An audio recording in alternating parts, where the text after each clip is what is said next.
पंजाब के लुधियाना में लगी आग। प्लास्टिक फैक्ट्री में ये आग लगी है। आपको बता दें कि दमकल की गाड़ियां आग बुझाने के लिए मौके पर मौजूद हैं। वहीं प्लास्टिक कुर्सी की फैक्ट्री में ये आग लगी बताया जा रहा है। तो बड़ी खबर आपको पंजाब से बता रहे हैं, जहां पर एक फैक्ट्री में आग लगी है। बताया जा रहा है कि पंजाब के लुधियाना में ये आग लगी है। एक प्लास्टिक की फैक्ट्री है। प्लास्टिक कुर्सियों की इस फैक्ट्री में कितनी भीषण ये आग लगी है, ये तस्वीरें आप देखिए। दमकल की गाड़ियां भी यहाँ पर आग बुझाने के लिए पहुंची, लेकिन देर रात तक इस आग पर काबू नहीं पाया जा सका था। बड़ी मात्रा में यहाँ पर प्लास्टिक की कुर्सियां थी और इस फैक्ट्री में आग लगी है।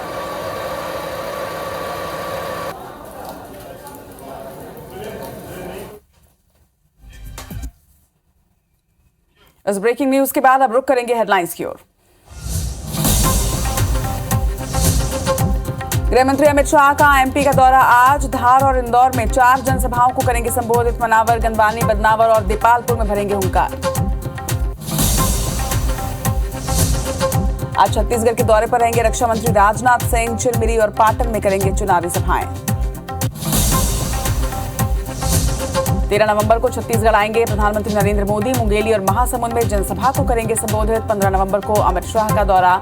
रायपुर की 4 विधानसभाओं में करेंगे road show.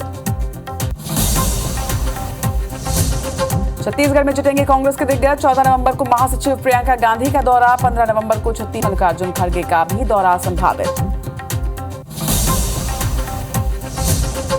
CM Bhupesh Baghel के चुनावी दौरे जारी। आज बिंद्रानवागढ़ और राजिम में करेंगे जनसभा।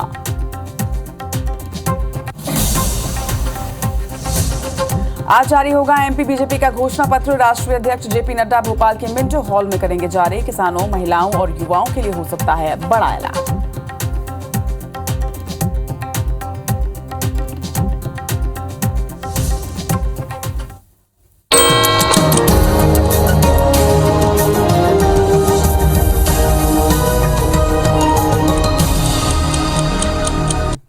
और हेडलाइंस की बात शुरुआत करते हैं 7 की बड़ी बात की और सबसे पहले नजर डालते हैं सुबह 7 बजे की 7 बड़ी खबरों पर।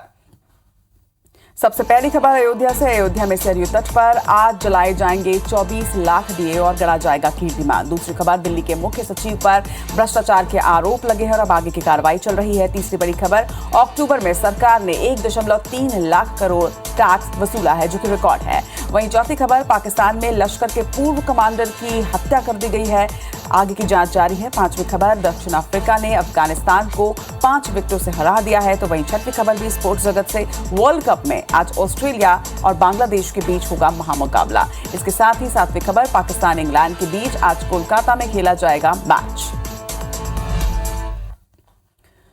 और बड़ी खबरों के बाद अब खबरें विस्तार से। और सबसे पहले आपको सियासी खबरों की अपडेट दे दें। एमपी बीजेपी आज अपना घोषणा पत्र जारी करने वाली है। बता दें कि बीजेपी के राष्ट्रीय अध्यक्ष ये घोषणा पत्र जारी करेंगे, यानी कि जेपी नड्डा आज मध्य प्रदेश का घोषणा पत्र जारी करने वाले हैं। मिंटो हॉल में संकल्प पत्र जारी किया जाएगा। जिस तरह से बीजेपी का कहना है कि ये उनका घोषणा पत्र नहीं, बल्कि ये उनका संकल्प पत्र है। किसानों, महिलाओं और युवाओं पर माना जा रहा है कि इस मैनिफेस्टो में कुछ बिंदु ऐड किए गए हैं। फोकस इस पर किया गया है। 100 यूनिट मुफ्त बिजली का वादा हो सकता है। लाडली बहनों के लिए भी होगा बड़ा ऐलान। तो ये वो तमाम बिंदु हो सकते हैं जो कि मैनिफेस्टो में शामिल होंगे। IBC 24 पर सबसे पहले आपको मैनिफेस्टो से जुड़ी हर अपडेट हम बताते चलेंगे। 100 यूनिट मुफ्त बिजली का वादा माना जा रहा है कि हो सकता है। लाडली बहनों के लिए कुछ और बड़े ऐलान हो सकते हैं मध्य प्रदेश में। तो आज मध्य प्रदेश बीजेपी का मैनिफेस्टो जारी होगा। राष्ट्रीय अध्यक्ष जेपी नड्डा मिंटो हॉल में संकल्प पत्र जारी करेंगे।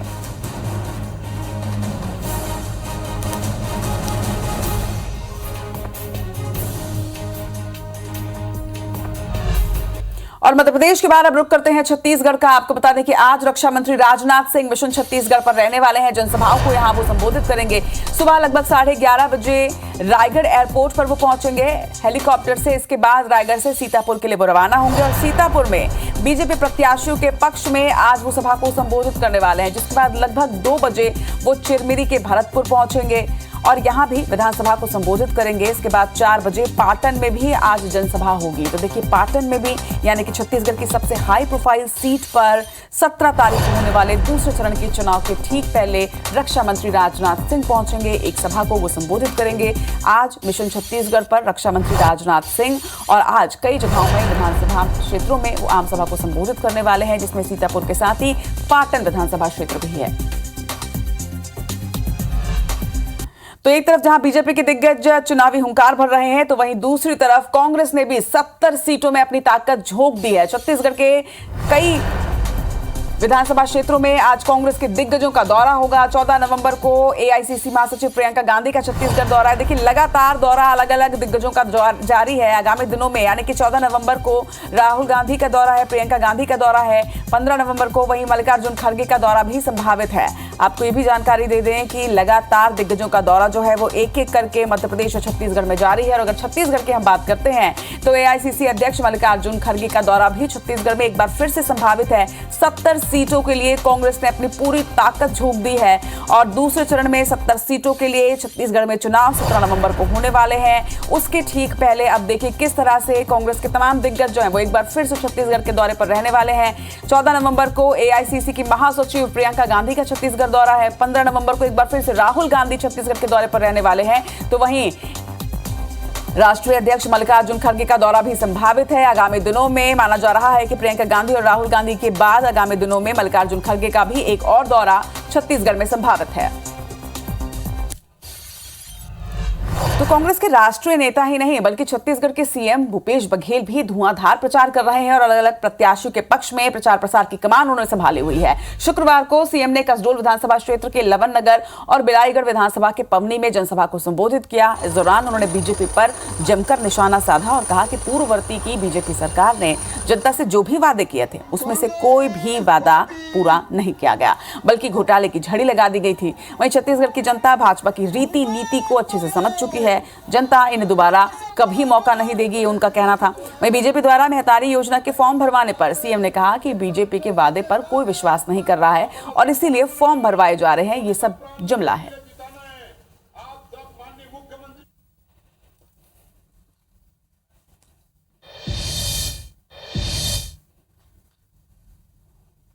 किसान, मजदूर, महिला, युवा सब कांग्रेस के पक्ष में तो जबरदस्त उत्साह पूरे महतारी बंधना योजना भरवा रही है घर घर में, क्या कहेंगे उसमें आप? उसके बाद में कोई विश्वास नहीं कर रहा तभी फार्म भरा रहे हैं। हम यदि किसानों का कर्ज माफ कर रहे हैं, 3200 रुपये में खरीदने, कभी फार्म भरवाए क्या? हमने नहीं भरवाया। इधर पूर्व मुख्यमंत्री डॉक्टर रमन सिंह ने महासमुंद की झलक में चुनावी सभा कर कांग्रेस सरकार पर निशाना साधा। क्या कहा ये भी आपको बताते हैं। उन्होंने कहा है कि झूठे जन घोषणा पत्र के सहारे वोट लेकर सत्ता में आई कांग्रेस सरकार ने 5 साल में छत्तीसगढ़ को दोनों हाथों से लूटने का काम किया है। शराब, कोयला, चावल सहित कई बड़े घोटाले छत्तीसगढ़ में हुए। इतना भी कम पड़ा तो महादेव सट्टा ऐप के जरिए 508 करोड़ की अवैध कमाई की। तो एक बार फिर से अपने बयान में महादेव सट्टा ऐप से को लेकर तंज सरकार पर पूर्व सीएम ने कसा है।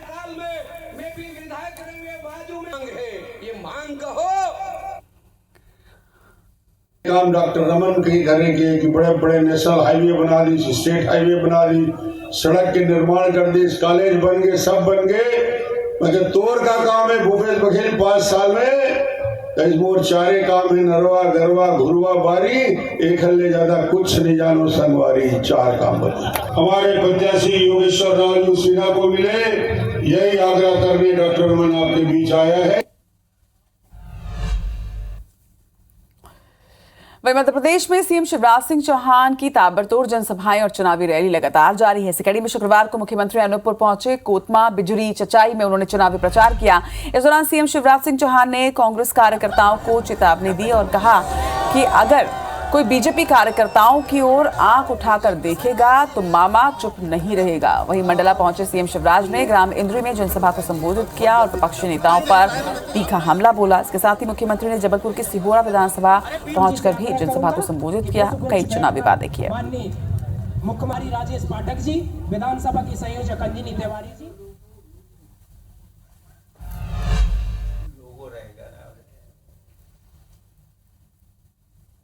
आपसे निवेदन करने आया हूं। बताओ मेरे भाई और बहनों, मैं आज बिजूरी में आपसे पूछ रहा हूं, जरा दिल से मुझे बताना, मैं अच्छा काम कर रहा हूं कि बुरा? अच्छा कर रहा हूं कि ये सरकार फिर से आनी चाहिए कि नहीं? लेकिन आएगी तब जब दिलीप जायसवाल विधायक बनेगा, जब यहां से भारतीय जनता पार्टी जीते। राहुल बाबा आज मध्य प्रदेश आए हो, तुम तो दोहरे चरित्र वाले हो। तुमने कहा किसानों का कर्जा माफ करेंगे, किसानों को तुमने डिफाल्टर बना दिया। तुमने कहा उद्योगपतियों को दिल्ली में बैठ के गाली देते हैं और यहाँ उद्योगपति सेठ कमलनाथ को सीएम का फेस तुमने बना दिया। पीसीसी चीफ कमलनाथ खंडवा जिले की मंधाता विधानसभा पहुंचे, जहां उन्होंने पुनासा में आयोजित सभा को संबोधित किया। इस दौरान कमलनाथ ने बीजेपी पर जमकर हमला बोला। वहीं मंच से कमलनाथ ने बीजेपी पर कई गंभीर आरोप भी लगाए और ये कहा कि शिवराज सिंह चौहान की कोई एक घोषणा नहीं है, वे ऐसी 2500 घोषणाओं की मशीन है। मध्य प्रदेश भ्रष्टाचार की भेंट चढ़ रहा है, क्षेत्र में बेरोजगारी बढ़ रही है, मगर सरकार को ये दिखाई नहीं दे रहा। शिवराज सिंह से पूछता हूँ, शिवराज सिंह जी आपने दिया क्या? महंगाई दी शिवराज सिंह जी हमने, आपने बेरोजगारी दी, भ्रष्टाचार दिया, कोरोना में भूलिएगा, कोरोना में मौत दी। सही बात है। इधर सीधे विधायक केदारनाथ शुक्ला ने एक बड़ा खुलासा किया है। आपको बता दें कि सीधी पेशाब कांड मामले में सीधी सांसद रीति पाठक पर गंभीर आरोप लगाए गए। टिकट कटवाने के लिए पेशाब कांड का उपयोग किया गया, ये उनका आरोप है। दिल्ली में रहकर लोगों से संपर्क करके ये कांड करवाया गया है। सीधी में विधानसभा के टिकट के चलते ये कांड कराया गया, दुष्प्रचार किया गया, कांड को दुष्प्रचारित किया गया और इस तरह से उनकी टिकट कटवाई गई है। तो एक बड़ा आरोप, सीधी एमएलए का बड़ा खुलासा, विधानसभा के टिकट के चलते कांड कराने का आरोप लगाया गया है।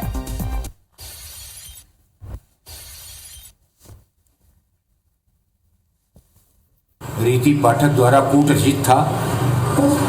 दिल्ली में रहने का फायदा उठा करके दिल्ली के लोगों से संपर्क करके सीधी में लोगों को विधानसभा का टिकट का लालच दे करके कहीं का ईंट कहीं का रोड़ा, भानुमती ने कुनबा जोड़ा और ये सब जोड़ करके इन्होंने अपने दिल्ली संपर्कों का उपयोग करके उसको दुष्प्रचारित किया।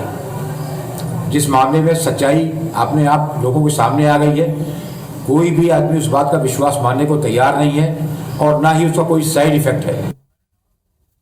तो एक बड़ा आरोप यहां पर लगाया है सीधी विधायक ने। आपको बता दें कि सीधी से सांसद रीति पाठक को इस बार टिकट दी गई और केदारनाथ शुक्ला की टिकट काटी गई थी। बड़ी खबर आपको देश से जुड़ी हुई बता दें, जहां पर दिल्ली जयपुर हाईवे में एक बड़ा हादसा हुआ है। हरियाणा के गुरुग्राम के पास टैंकर ने कुछ गाड़ियों को टक्कर मार दी। इस हादसे में 4 लोगों की दर्दनाक मौत हो गई है। बताया जा रहा है कि टैंकर ने कार और एक पिकअप को टक्कर मारी है। बेकाबू टैंकर डिवाइडर पार कर उसके बाद कार और पिकअप से टकरा गया, जिसमें 4 लोगों की दर्दनाक मौत हो गई है। तस्वीरें भी आप देखिए, हाईवे की तस्वीरें हैं। टक्कर के बाद गाड़ी में आग लग गई, जिसे बाद में टीम ने बुझाया। फायर ब्रिगेड की टीम को इसकी सूचना दी गई, जिसके बाद आग पर काबू पाया गया। लेकिन इस दर्दनाक हादसे में 4 लोगों की मौत हुई है। दिल्ली जयपुर हाईवे पर यह दर्दनाक हादसा हुआ है, जहां पर एक बेकाबू टैंकर पहले डिवाइडर से टकराया और डिवाइडर से टकराने के बाद अनियंत्रित होकर हाईवे पर जाती हुई एक कार और पिकअप से भी वो टकरा गया। हरियाणा के गुरुग्राम के पास ही पूरा हादसा हुआ। बताया जा रहा है कि कार और पिकअप को जब टक्कर इस टैंकर ने मारी तो उसके बाद इसमें आग भी लग गई और इस दर्दनाक हादसे में 4 लोगों की मौत हो गई है।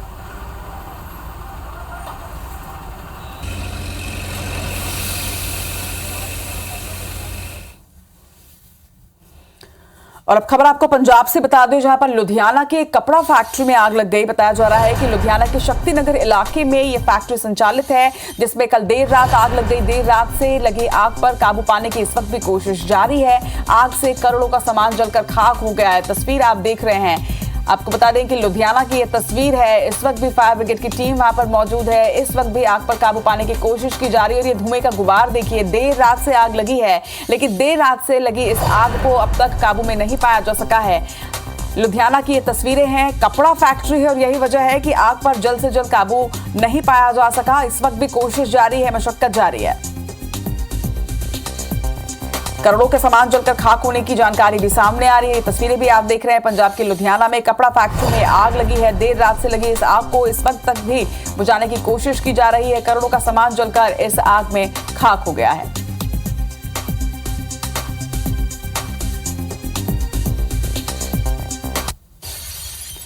खबर राजस्थान से भी आपको बता दें, जहां पर उदयपुर में एक दर्दनाक हादसा हुआ है। शॉर्ट सर्किट से आग लगने की वजह से परिवार के 4 लोगों की मौत हो गई है।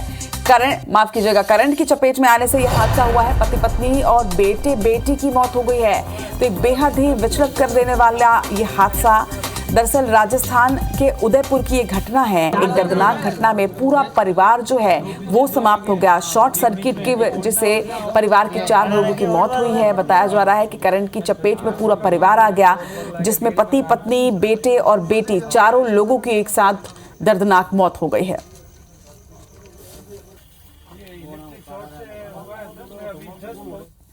आपको राम नगरी अयोध्या ले चलते हैं। दीपोत्सव का आज अयोध्या नगरी में नया वर्ल्ड रिकॉर्ड बनेगा, जब 24 लाख दियों से धर्म नगरी अयोध्या रोशन हो जाएगी। दीपोत्सव से पहले अयोध्या में बहुत ही आकर्षक सजावट की गई है। जो तस्वीर आप सभी के सामने रंग बिरंगी रोशनी से कैसे धर्म नगरी अयोध्या जगमगा चुकी है, सज चुकी है, ये आप देख रहे हैं।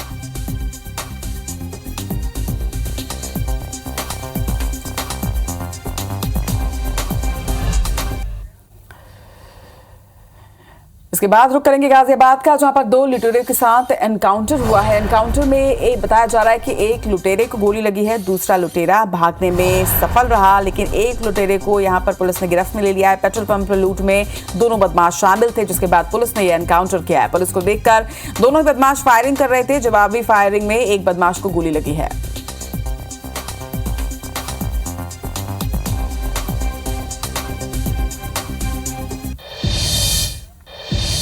इधर पाकिस्तान ने दिवाली से पहले 80 भारतीय मछुआरों को कराची की जेल से रिहा कर दिया है। आपको बता दें कि अटारी वाघा सीमा के रास्ते मछुआरे भारत पहुंचे। ये मछुआरे गुजरात के अलग अलग इलाकों के रहने वाले बताए जा रहे हैं। मछुआरों को लेने के लिए गुजरात सरकार की एक टीम पंजाब पहुंच चुकी है। वहीं पाकिस्तान से ने इन मछुआरों को कथित तौर पर पाकिस्तानी जल सीमा में घुसने के आरोप में गिरफ्त में लिया था, लेकिन अब दिवाली से ठीक पहले इन्हें एक सौगात मिली है और इन्हें रिहा कर दिया गया। 80 मछुआरों को जेल से रिहा किया गया है।